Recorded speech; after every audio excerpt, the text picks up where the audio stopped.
Hey guys, fall is officially here, and with the cooler weather rolling in, you may be wondering what that means for the housing market in general. Now, is it time to make a move, or should we just wait it out? Now, the data this month gives us some clear insights, so stay tuned.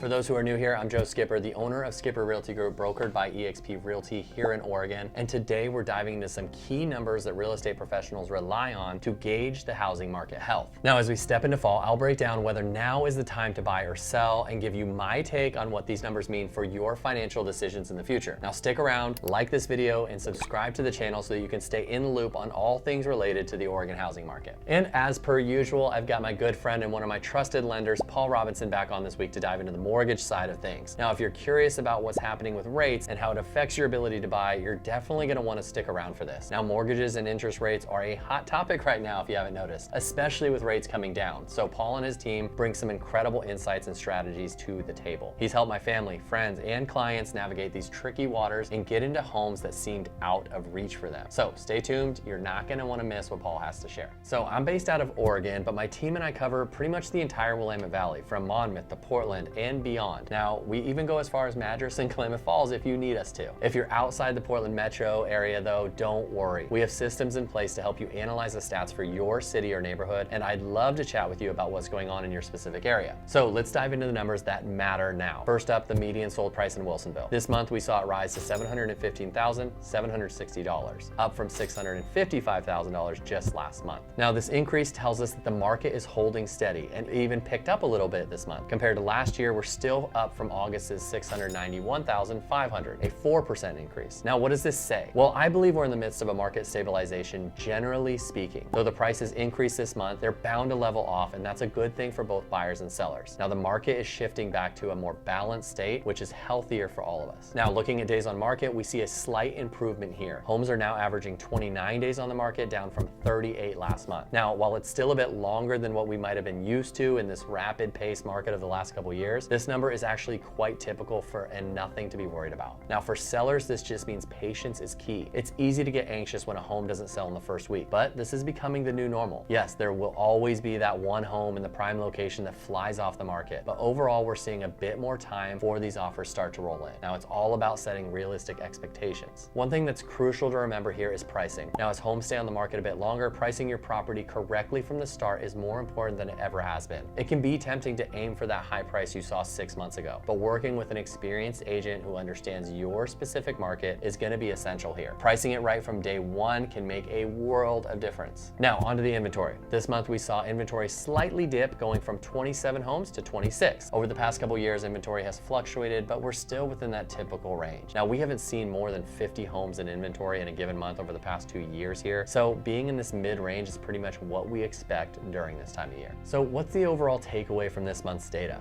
Well, prices are going to start stabilizing, though we are seeing increases and decreases month to month. And while some homes in hot areas may still sell quickly with multiple offers, the market is normalizing, and that's a positive sign. Even though fall isn't traditionally seen as a hot selling season, we often notice a small uptick in activity before winter slows things down. Now, with interest rates trending down, I expect to see more buyers entering the market, and homeowners with higher interest rates may even look to refinance. Now, let's take a look at what Paul has to say on the lending side of things. Hey, thanks, Joe. This is Paul Robinson, owner and loan officer at Greater Oregon Mortgage Company. My NMLS number is 235238. Thought we'd talk about private mortgage insurance. I know I've talked about this before, but it's come up with clients that I've worked with that have less than a 20% down or had less than a 20% down payment, and now they want to get rid of their mortgage insurance. They feel like they are at a point where, hey, can I get rid of this? And so how it works is that mortgage insurance came into the market, years ago, but it was wonderful because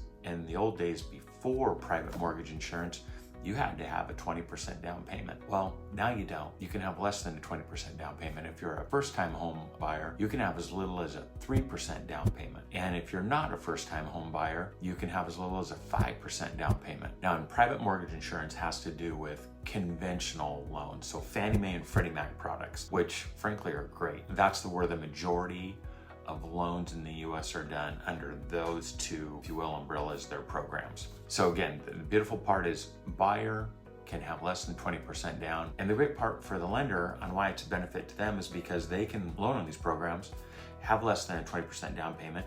And if that loan was to go in default, then the insurance makes sure that they're whole. So they're covered on the loan. So it's a win-win for not only the buyer, but for the lender. Now, the other wonderful part of private mortgage insurance, PMI, is that it's not a long-term deal.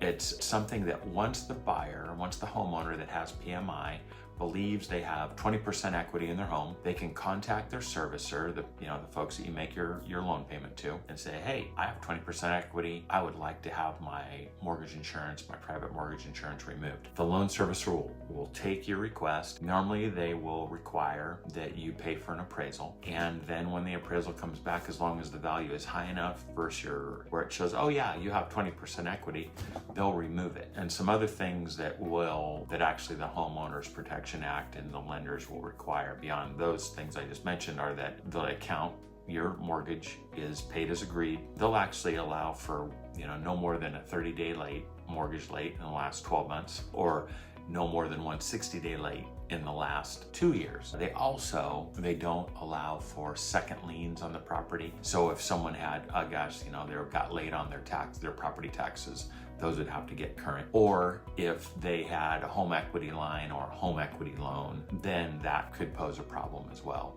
But if you have 20% equity, you only have a first mortgage, your account is in great shape, then you can request and have that mortgage insurance removed. So hope that's helpful. And if you have any questions about that or anything else, feel free to just reach out to me at paul@gomcloans.com.